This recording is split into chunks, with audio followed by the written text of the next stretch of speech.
Hello, hi guys! Magandang gabi sa inyo lahat. This is Chin from Asagara Channel, a faith healer, also mata reader. So ngayong gabing patingnan natin na nagsasabihin sa inyo ng ating mga gabay. This is a weekly gabay for the month of October 9 hanggang October 15 for the sign of Virgo. So Virgo, welcome to my channel. Ano kaya ang messages, advices, and spirit guides ang ating masasagap for today's video?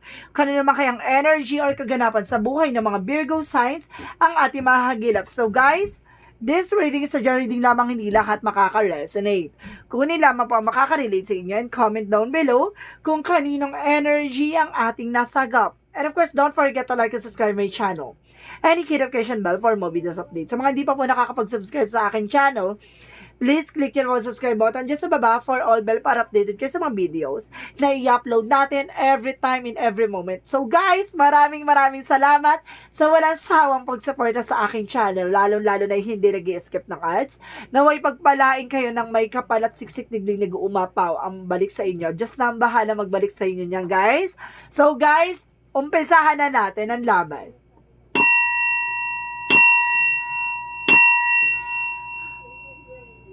Okay, this is a weekly gabay for the month of October 9 hanggang October 15 for the sign of Virgo. Virgo. Ano ang pinaka-message sa ng ating mga angel spirit? There's a page of swords. There's an information, no? Kung mukhang pinapatalas at pinapalakas, no? Ang iyong mga kaalaman. Okay, may mga bagay na kailangan mo malaman. So, let's see what is additional messages. Because there's a King of Cups. There's a devoted and supportive person. May taong, kumbaga, mahal na mahal ka. May taong mahal na mahal ka. O may taong nag-i-stalk sa'yo, no? And because there's a full card, there's a leap of faith, no? Kumbaga, there's a new beginning. Kumbaga, kailangan mo lang manahalig at manampalataya. There's a new beginning coming your way. Additional messages. And of course, there's a Six of Swords. There's a transition, no? Makakaalis ka na sa sitwasyon dahil magdadala to ng new beginning. Additional messages. There's a King of Swords. Kumbaga, maging matalino or maging wais ka sa pagdidesisyon. And of course, at the same time, there's a Queen of Swords. Kumbaga, there is a bigger picture of yourself. Kumbaga, maging wise, maging practical. Kumbaga, dapat makita mo yung mga bagay na mangyayari sa hinaharap or something na maging advanced ka minsan mag-isip, no?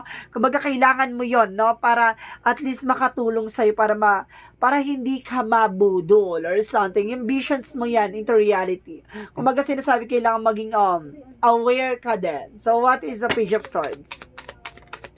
And of course, there's a Knight of Cups. There's an offer, proposal, messages, apologies. Kumbaga, itong information na to, parang ibig sabihin dito, there's a sneakiness. Parang something na parang sinusubaybay o mayroong sumusubaybay sa'yo na gustong magbigay ng offer.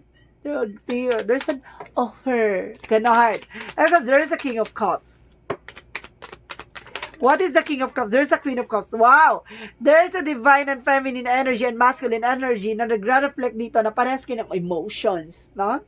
Kumbaga sinasabi sa'yo dito na mayroong feminine, masculine energy, there's a partnership or there's an information na parehas kayo ng, kumbaga, there's a connections, no? The two of you. And of course, there's an Eight of Cups. Kumbaga, may mga bagay na hindi ka pa makamove on. Or may mga bagay na hindi mo pa makatalikuran. Or there's some unfinished business. Or there's kumbaga, hindi pa close yung issues against sa inyong dalawa. Diba? Kumbaga, may mga bagay na hindi ka pa makapunta sa iyong new beginning. That because may mga bagay na binabalik-balikan ka pa. So, what is the Six of Swords? There's an Ace of Cups. There's a new romance. New love life, no? Maraming parating na magpapakilig sa'yo. So, what is the King of Swords? What is the King of Swords? There's a Three of Coins. So, ibig sabihin dito, maging wise ka pagdating sa finances. No? There's a teamwork or sa pagdating sa trabaho, no? Maaaring minsan inuuto-uto ka dyan. Mag-ingat ka. At the same time, maging aware ka lang dyan, no? Mag-ingat ka sa mga bagay-bagay. So, what is the Queen of Swords? What is the Queen of Swords? At the same time, there's a Knight of Swords, no? Magiging mabilis tong eksena to. Kumbaga, ang bilis mong kumbaga, maisip, or mabilis mawasak sa isip mo yung mga bagay na mangyayari. Parang, ang napaka-advance mo dito sa mga way na to. So, what is the Page of Swords? And because there's a Nine of Cups, there's a Seven of Swords. So, I told you, there's a sneakiness, no? Kumbaga, meron sumusubaybay sa'yo. There's some information na kumukuha sa'yo na hindi mo alam, no?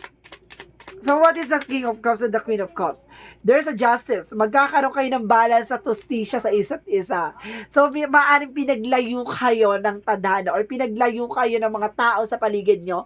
May mga taong gumawa ng eksena para paglayuin kayo. Pero, Diyos ko, pagbubuklo din kayo ng tadhana at pagsasamahin kayo sa isang eksena. Ganon! So, what is the full card and the Eight of Cups? Diba? May pakarma si ano dito, si Exena. Gano'n. So guys, there's a Two of Cups. There's a partnership. Magkakaroon, diba? May mga bagay na hindi ka pa maka-move on. May mga bagay na hindi mo mabitawan. May mga bagay na hanggang ngayon, pinanghahawakan mo pa. So what is the Six of Swords and the Ace of Cups? What is the Six of Swords and the Ace of Cups? What is that? Six of Swords, the Ace of Cups? Ang lantod, diba? Ang lantod. So, what is the Six of Swords, the Ace of Cups? And because there is a Six of Wands, there is a victory and success. Magtatagumpay ka na ngayon. Diba? Kumbaga nangyari, kumbaga, akala mo wala ng pag-asa, akala mo, huli na yung lahat, akala mo hindi mo na siya makikita, o akala mo wala ka ng pag-asa. So this is it, matatagpuan mo ulit siya. And because there's an high priestess, there's an unexpected event, or unexpected collaborations, or unexpected conversation. So let's see, what is the Queen of Swords and the Knight of Swords? There's a King of Coins. So, being secure, no? Kumbaga sinasabi sa'yo dito, pagdating dyan sa eksena na yan, kapag nakakuha ka na information, i-secure mo. Wag ka magbibigay ng information na para malaman ng ibang tao. Kasi, kumbaga, kailangan maging aware ka muna kasi hindi mo pa totoo, hindi mo pa kilala yung totoong kalaban mo. So, let's see what is the outcome. What is the outcome? Angel Spirit Guides. And because there's a Tree of Life, talagang kasama siya sa journey mo. Di ba? Kumbaga, Tree of Life is a family tree. Like that. Kumbaga, sinasabi sa'yo dito na talagang nasa ugat ng eksena, no? Sanga-sangayanti. Ganun ang eksena. Kumbaga, don't you worry kasi upgraded siya. Kumbaga, abang kumbaga, napapasa mo yung eksena na yun, mas lalo ka nag-grow. At the same time, mas lalo dumadami yung mga information regarding dyan. At the same time, there's a Five of Wands. In reverse, ibig sabihin na tapos na yung conflict. Tapos na yung competitions, tapos na yung mga bagay-bagay na nagbibigay sa'yo ng failure. And of course, disappointment. So, what is the outcome pa? Additional.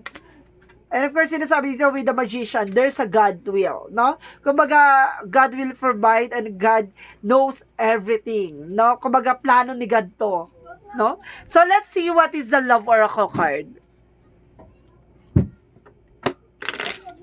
So, what is the Love Oracle card? In your spirit guide, there's a lightning, there's a sudden changes, a surprises, diba? And of course, there's a kisses. Some of you, there's an unconditional loving, caring kinesong. Ganon. Kumbaga, there's an giving and receiving affections. Ganon. Falling in love. Diba? So, let's see what is additional. And of course, there's a mass. So, ayun sinasabi ko, not showing. Diba? Kaya kailangan maging aware ka kasi hindi niya pa yan totally ipapakita yung mga bagay na nararamdaman niya or even yung talagang true feelings niya. Kumbaga, gamayan mo lang. Diba? Kumbaga, sinasabi sa'yo dito, makukuha mo ang hustisya at makukuha mo ang karapat dapat para sa'yo. So, what is the yin and yang oracle card? There's a fake, there's a beliefs, no? May mga paniniwala ka, no? May mga bagay na ipinamukha sa'yo or may mga bagay na, kumbaga, pinakita sa'yo pero hindi naman pala totoo. Suddenly, there's an offer, no? An offer for a lifetime. So, let's see what is Archangel Michael messages. What is Archangel Michael messages? Guarded and protected, no? Kumbaga sinasabi dito na protektado ka at ginagabayan ka, kumapit ka. And give me more. Meron pa ba? Archangel Michael. Archangel Michael. Explore your options, no?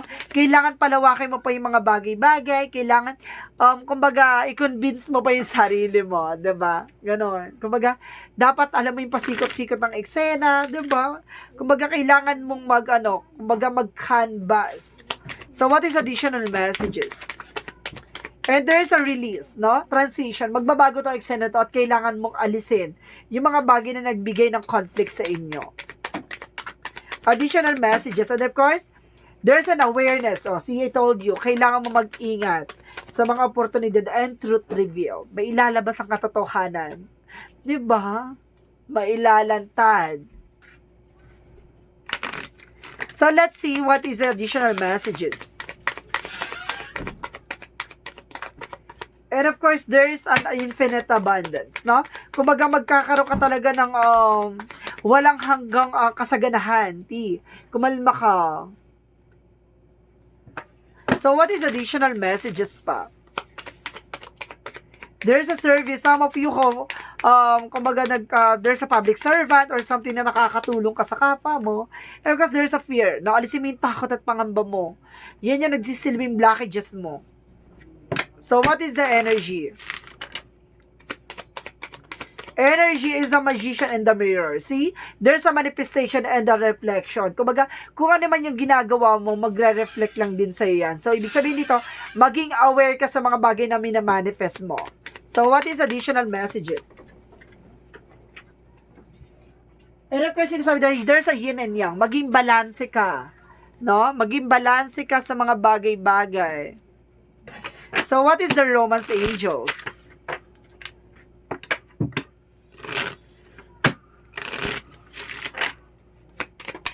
What is the Romance Angels? Angel Spirit Guides. Let go of control issues. Allow the situation to unfold naturally. See? Huwag mong pilitin yung mga bagay na mangyari. No? Hayaan mo mangyari yung mga bagay na dapat mangyari. Huwag mong kontrolin. So, what is the Monsology? A personal issues reaches resolution. See? Masusolusyonan na yung mga problema pinagdadaanan mo. And a new romantic cycle begin. Magsisimula na ang panibagong eksena pagdating sa buhay, pag-ibig at pakilig. No? So, what is the chakra messages? What is the chakra? Bitter sweet. See? Pagkatapos may ng pait, may tamis. And of course, there's a rejection. No? Kumbaga, sinasabi dito, maaaring nagkaroon ng rejection eksena, not because may mga bagay na hindi pa, kumbaga, na hindi pa napapanahon na hindi pa hinog yung eksena na yon. So, ibig sabihin, kaya kailangan mag-antay ka pa ng mga panahon at oras. At the same time, there's a perception. Kailangan baguhin mo yung mga bagay-bagay pagdating sa'yo. Yung mga pananaw o yung mga iniisip mo. No? Let's see what is Archangel Raphael messages. And of course, prayer works. So, see, kumbaga, yung hinihiling mo at pinanalangin mo sa ating Archangel Michael, Archangel Raphael ay talagang tawag dito, nangyayari, no? Talagang na isa sa katuparan. So, what is the Jesus loving quotes? Okay. Be a good comforter. Your faith has made me whole. So, ibig sabihin dito, maging mabuting manlilingkod ka, no? Kumbaga, maniwala at magtiwala ka sa mga bagay-bagay at na nangyari sa iyo. Magtiwala ka ng buong buo, no? Kumbaga, hayaan mong mangyari mga bagay na mangyayari. So, what is the angel's number?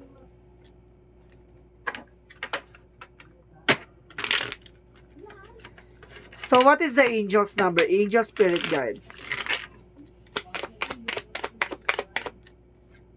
There's a 25. I am intelligence.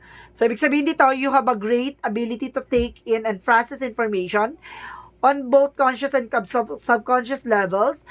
Our curiosity is endless, and your desire to dive deep into variety of subjects will bring you an immense awareness of the world. So, ibig sabihin dito, na maging matalino ka, no? At maging mapagmatsyag ka sa mga bagay na nangyayari sa'yo, no?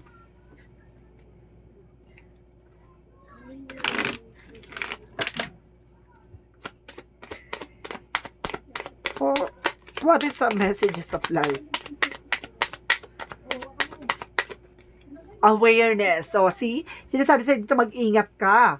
I am often my consciousness and on my true self. I understand that I am here to grow, to free myself, who I really am.